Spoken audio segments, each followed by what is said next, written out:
বর্তমান দুনিয়াতে যারা বলে আমরা ওলি মানি না, আউলিয়া মানি না, তারা ভণ্ড। তারা কি ভণ্ড?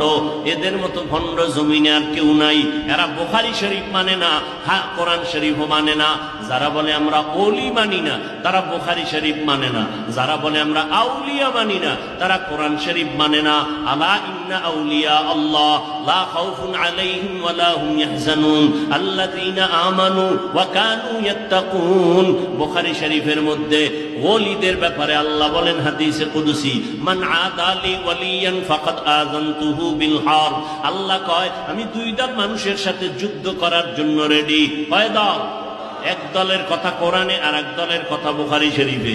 কোরআনে বর্ণিত দল হলো সূরা বাকারা 275 নম্বর আয়াত, ইয়া আইয়ুহাল্লাযীনা আমানুত্তাকুল্লাহ ওয়া যারু মা বাকিয়া মিনার রিবা ইন কুনতুম মুমিনিন। যারা